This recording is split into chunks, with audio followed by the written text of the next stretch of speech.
नमस्कार, दैनिक shift time में आप सबका स्वागत है। मैं रश्मि शर्मा, कैमरामैन शिवम भगत के साथ। इस समय हम अपनी पार्टी कार्यालय गांधीनगर में हैं, जहां पर आज जो कि आर के बाली जो कि पीडीपी के सेक्रेटरी थे, आज उन्होंने पीडीपी को छोड़कर अपनी पार्टी का दामन थामा। आइए बताते हैं आपको आज आगे की विजुअल, क्योंकि अल्ताफ बुखारी जी भी यहाँ मौजूद है, मंजीत सिंह जी यहाँ मौजूद है। आइए बताते हैं उनका क्या कहना है, किस तरह से पार्टी का विस्तार हो रहा है और आने वाले समय में आने वाले इलेक्शन असेंबली इलेक्शन में किस तरह से ये पार्टी उभर कर आती है। पार्टी और बुखारी साहब को जाता है कि अब बाहर के लोग यहाँ पे आके एग्रीकल्चर लैंड पेस्ट्री के लिए जो पहले ही था उसी सिस्टम से यहाँ आ सकते हैं। तो कि हमारी पार्टी ने ये तय किया है, कहना है अगर हमारी सरकार बनेगी, लोग हमें मौका देंगे, हम जम्मू के हर उसको गर्मियों में 500 यूनिट बिजली फ्री देंगे, हर घर को 500 यूनिट बिजली फ्री दी जाएगी। इसी तरह कश्मीर में 300 यूनिट। इसके अलावा हमारी पार्टी का ये कहना है कि जो old age pension, window pension, जो अनाथ बच्चों को या हमारे हैंडीकैप बच्चों को आज 1000 रुपया पेंशन मिलती है। इस महंगाई के ज़माने में 1000 से कुछ नहीं बनता। अपनी पार्टी का और अल्ताफ बुखारी साहब का ये कहना है कि अगर हमें लोग मौका देंगे, हम इसको 1000 से बढ़ा के 5000 करेंगे, हर गरीब को 5000 पेंशन मिलेगी। इसी तरीके से ये जो उज्ज्वला स्कीम में गवर्नमेंट ने सिलेंडर तो गरीबों को दे दिए। पहले सिलेंडर 450 का आता था, आज सिलेंडर जो है वो 1100 रुपये से ऊपर चला गया है। गरीब आदमी सिलेंडर रीफिल नहीं करवा सकता। अल्ताफ बुखारी साहब का ये कहना है, अपनी पार्टी का ये कहना है, अगर हमें लोग मौका देंगे, हम उस गरीब को साल में 4 सिलेंडर फ्री जो है वो रीफिल करवा के साथ कहीं पैसा मिलता है। जम्मू कश्मीर अपनी पार्टी का ये वादा है, अगर हमारी पार्टी टैक्स देंगे वो भी 1 महीने के अंदर अंदर। इसी तरीके से हमारी पार्टी का ये कहना है कि ये जो माइनिंग का राज चल रहा है, इस वक्त हमको 500 रुपये में मिलती थी, आज 3000 रुपये मिल रही है। जो बजरी हमको 4000 में पेपर मिलता था, आज ही समय यहाँ जम्मू के लोगों ने जिता गया कि बहुत सही महंगाई की मार अब की बार मोदी सरकार। लेकिन 8 साल में इन्होंने महंगाई का इतना बढ़ावा कर दिया कि गरीब आदमी की कमर टूट गई। उस वक्त इन्होंने ये नारा लगाया, बहुत सही, बहुत सहायक। आपने कांग्रेस को जम्मू कश्मीर अपनी पार्टी का साथ देके देखो, हम आपको बदलाव करके देंगे, जो हमने कहा है वो हम करके दिखाएंगे। इसलिए मैं आप सब साथियों को, क्योंकि आप शहर के लोग हो, आप क्रीम हो, आप बाली साहब के साथ आए हैं, मैं जानता हूँ ये बहुत हार्ड वर्किंग है, मेहनती है।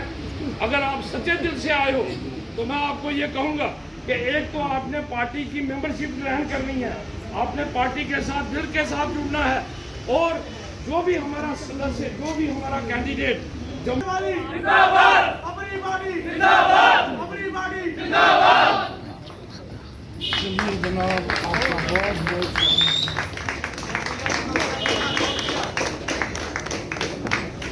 आगे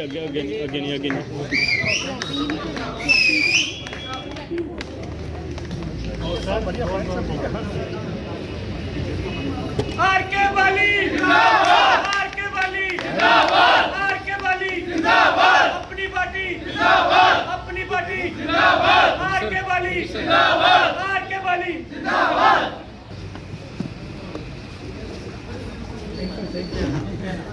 युवा नेता सांग वाली जिंदाबाद, सांग वाली जिंदाबाद। रिस्पेक्टेड पार्टी के प्रेसिडेंट आगे वाली बुखारी साहब, जनरल सेक्रेटरी सरदार मंजीत सिंह जी, प्रोविंशियल प्रेसिडेंट विपुल बाली, यूथ के प्रेसिडेंट, बहुत मेहनत करता है वो भी। तो मैं इनका शुक्रगुजार हूँ, मंजीत सिंह जी का, विपुल का। ये मेरे पास आए, मिले मेरे को, पहले हम साथी थे मंजीत सिंह जी, इनके साथ हमने काम किया हुआ है पहले भी। तो मुझे लगा कि ये अच्छी पार्टी है, बेस्ट पार्टी है, और इसके जो टारगेट्स हैं वो सारे अचीवेबल लगते हैं। कोई ड्रामा नहीं है, कोई फ्रॉड नहीं है कि ये कह दो तो वोट ले लो, ये कह दो तो वोट लो, ऐसा नहीं मुझे कुछ दिखा। बड़ा शानदार एक यहाँ पॉलिसीज़ है पार्टी की।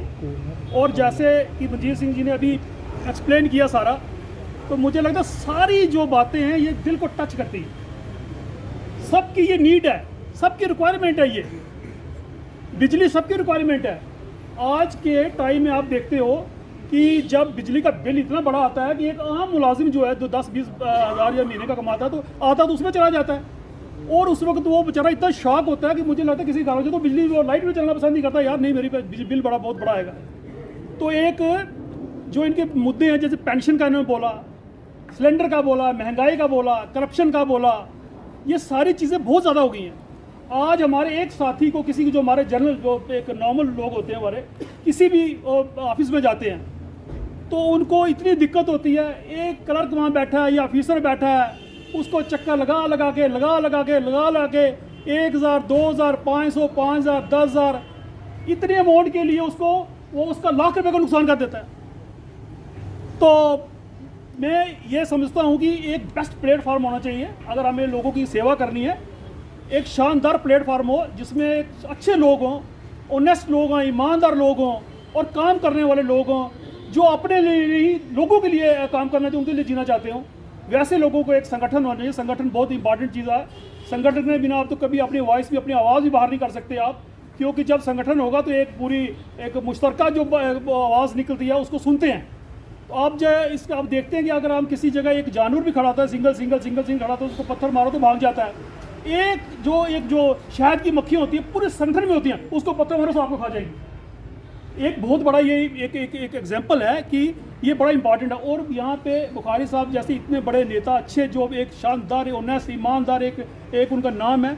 और मंजीत सिंह जी यहाँ पे, और मेरे साथी चिब्बर साहब भी यहाँ पे, और भी मैं ज़्यादा नाम नहीं जानता, मदन जी हैं यहाँ पे, मैडम है यहाँ पे, तो इनको तो मैं वैसे भी उसे पहले भी तुम जानते हैं। अच्छा, तो सारे ये यहाँ पे हमारे ये पुराने साथी भी हैं यहाँ पे। तो ये एक अच्छा प्लेटफॉर्म मिला और इसमें हम लगता है कि हम अच्छे से यहाँ पे मिलजुल के सारे काम करेंगे। यहाँ पे पूरा जम्मू को एक अपनी पार्टी के इसमें कार्यालय में है जहां पर अपनी पार्टी के समर्थक, और आज जो कि आर.के. बाली ने पीडीपी के जो रह चुकी हैं छोड़कर आज अपनी पार्टी का दामन थामा। इसमें उल्ताफ बुखारी जी, सुनते हैं क्या कहना है इनका। मेरी पार्टी के सीनियर साथी जो इस साइड में बैठे हैं, और आज की इसमें तकरीब के मेहमान जो बाली साहब, जिन्होंने आज हमारे साथ यहाँ ज्वाइन किया, और आप जो साथी जम्मू शहर से आए हैं, नौजवान साथी भी, महिलाएं भी, सबको आदाब और दीपावली की शुभकामनाएं मैं एडवांस में ही दूंगा, क्योंकि मैं तो श्रीनगर वापस जा रहा हूँ। बड़ी खुशी की बात है, आज हमारा एक पुराना साथी इस जमात में इसने ज्वाइन किया है। कहते हैं देर आयत दुरुस्त आयत। अच्छा है, कुछ टाइम लगा इनको हमारे साथ वापस आने में, लेकिन हमारे लिए खुशी की बात है। और जो पुराने साथी यहाँ हैं, जो सीनियर साथी, जिन्होंने पार्टी को इन 2 सालों में किसी मुकाम पे पहुँचाया आप लोगों की मदद से, तो मुझे उम्मीद है कि इनकी ज्वाइनिंग से इसमें और फौकियत लगेगी और स्ट्रेंथ आ जाएगी और हम लोगों के काम बेहतर तरीके से कर सकेंगे। आप चूँकि जम्मू शहर को बिलोंग करते हो, तो इसलिए मैं कुछ चीज़ें जम्मू शहर के मुतल्लिक़ हमेशा कहता हूँ। ये वो शहर है जिसने 1990 में जब कश्मीर में गड़बड़ उठी तो एक तबके को ही नहीं, पूरे कश्मीर के लोगों को जगह दे दी। और मुझे लगता है तब से 90 से आज तक दिल में जगह दी हुई है। कितनी बार ऐसी चीज़ें हुई होंगी जिससे उनके इमोशंस मजरू हुए होंगे, लेकिन उन्होंने अपने इमोशंस पे कंट्रोल किया। और उन लोगों को भी जो यहाँ आए, वहाँ से शरणार्थी बन के आए, चाहे कश्मीरी पंडित थे या कश्मीरी मुसलमान थे या डोडा के थे या किश्तवाड़ से थे या पुंछ राजौरी से आए, सबको अपनी गोद में समेट लिया। और जम्मू को एक सबसे बड़ी मुबारकबाद है कि कोई पिछले 35 साल में ये नहीं कह सकता कोई कम्युनल राइट होगी।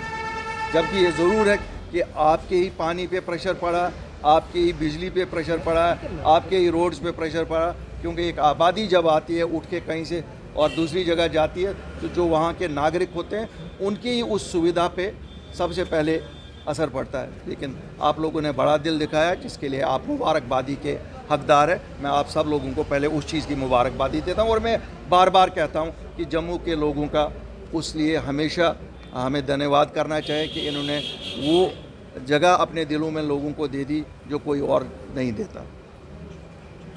30 साल की सियासत, मैं अगर 72 साल की सियासत को ही कहूँ, अगर जम्मू और कश्मीर के लोग आपस में प्यार नहीं रखते तो सियासतदान तो इनको एक दूसरे से लड़वाते इतना, शायद एक दूसरे का गला घोटवाते। लेकिन लोगों की समझ थी कि लोग भाईचारा रखना चाहते थे। आज जब मैं अपनी पार्टी पे आता हूं तो मैं आपको बता दूं, आज इस जमात का कोई ऐसा विवादित नारा नहीं है। जम्मू वाला स्टेटहुड ढूंढता है, कश्मीरी स्टेटहुड ढूंढता है। जम्मू वाला ढूंढता है कि मेरे बच्चों की नौकरियां इसके लिए रिजर्व रहे, कश्मीरी वो ढूंढता है। वो अपने ज़मीनों की तहफ़्फ़ुज़ चाहते हैं, ये अपने ज़मीनों की तहफ़्फ़ुज़, दोनों अपने कल्चर आइडेंटिटी की तहफ़्फ़ुज़ चाहते हैं। और मैं यकीन दिलाता हूँ हमारी जमात जो निकली है, हमने पहल की उस वक़्त निकले जिस वक़्त ये बात कहनी पाप थी। जम्मू में तो शायद कम ही था, क्यों शायद उस वक़्त जम्मू में खुशी की लहर थी कि चलो 370 गया। आज जितना गुस्सा 5 अगस्त 2019 में श्रीनगर में था, उतना जम्मू में मैं देख रहा हूँ कि उनको लग रहा है कि उनकी ज़मीनों पे बाहर से आके कब्ज़ा किया जा रहा है। बच्चे जम्मू के मैं देख रहा हूँ रोज़ प्रेस क्लब के बाहर, अब परमानेंट फीचर बन गया है। कभी एक एग्ज़ाम पोस्टपोन करते हैं, कभी दूसरा करते हैं। ये कभी कोई नहीं सोचता कि 3 साल बच्चों के ज़ाया होते हैं उन इम्तिहानों में बैठने के लिए।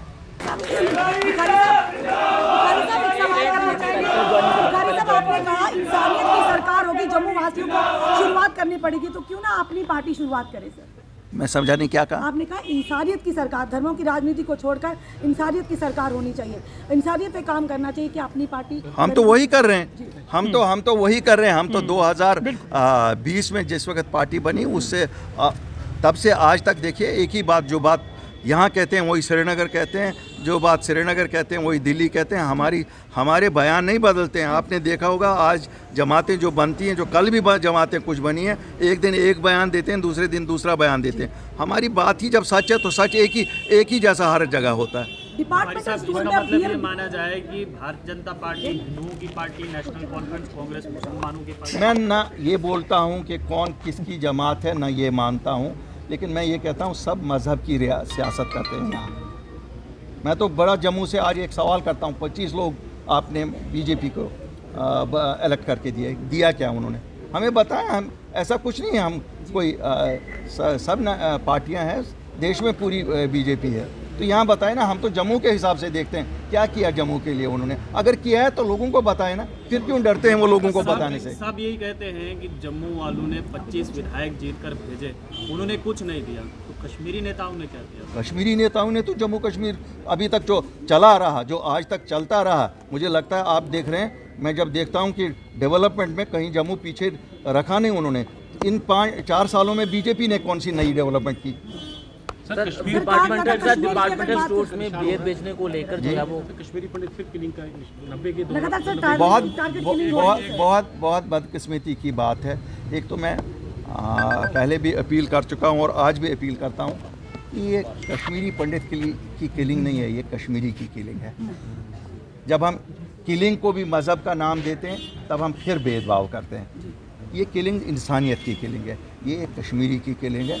और कौन करता है? सरकार को निशानदेही करनी चाहिए। इससे नहीं चलेगा कि आप कहते हो कि 2 घंटे में हमने पकड़ लिया और फिर 6 घंटे में उसकी लाश पड़ती है। ये मानने को आम इंसान ये मानने को इंसान तैयार नहीं है। कोई भी आम आदमी ये मानने को तैयार नहीं है कि 2 घंटे में एक हत्या के बाद हत्यारा पकड़ा जाता है और 6 घंटे में मारा जाता है। ये मानने को था। अगर इतनी ही इंटेलिजेंस इनकी तेज़ है तो फिर वो 2 घंटे पहले ही क्यों नहीं पकड़ा गया? तो ये मानने, देखिए कातिल को पकड़िए, कैदर कि इस पे पहुंचाइए, लेकिन बेगुनाह के साथ छेड़िए, क्योंकि जब बेगुनाहों के साथ छेड़ा जाता है ना, वो गलत है। खत्म होगा ये सिलसिला, कब अंकुश लगेगा जो लगातार मासूमों की जान जा रही घाटी में? देखिए जब तक ना इंसाफ पे मबनी एक सिस्टम को बनाया जाए, जब तक ना उन लोगों के साथ बड़ा स्ट्रिक्टली डील किया जाए जो ये प्रमोट कर रहे हैं, तो भाजपा के केंद्रीय मंत्री कहते हैं कश्मीर में तो नॉर्मल सी है। मैं भी मानता हूँ नॉर्मल सी है। मैं नहीं कहता हूँ नॉर्मल सी नहीं है, मैं भी मानता हूँ नॉर्मल सी है। बिल्कुल मैं भी मानता हूँ नॉर्मल सी है, लेकिन इंसानियत का कत्ल रोज़ हो रहा है। कभी ये न्यूज़ बनती है, कभी ये न्यूज़ नहीं बनती है। आपको कहना जब तक इंसाफ नहीं मिलेगा तब तक ये किलिंग, मुझे पता नहीं वो कौन सा इंसाफ ढूंढ रहे हैं। उन्होंने अपने वक्त में कौन सा इंसाफ किया, मुझे तो उस इंसाफ की पता नहीं। हमें भी बताएं वो कौन सा इंसाफ ढूंढ रहे हैं, किस टाइप का इंसाफ ढूंढ रहे हैं। इंसाफ तो यही होगा जो हत्यारा है, हत्यारे को वो सज़ा मिलनी चाहिए ताकि अगला बंदा कभी ऐसा कोशिश ना करे। दुकानदार परेशान है, क्या कहेंगे उनके लिए? ये देन है उन ताजरों को जम्मू के उन व्यापारियों को जिन्होंने बीजेपी को लाया।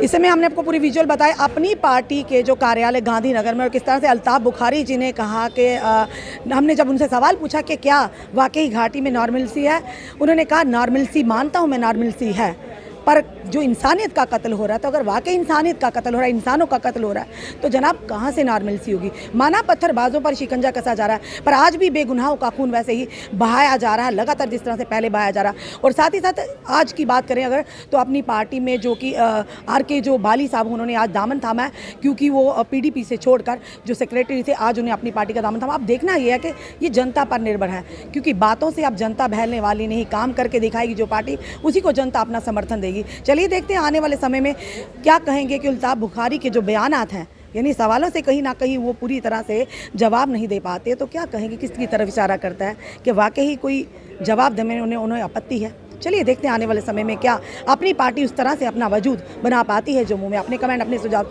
जरूर दीजिए। इस वीडियो को जितना हो सके शेयर कीजिए, जुड़ी रहिए हमारे साथ अगले अपडेट के लिए। जय हिंद, जय भारत।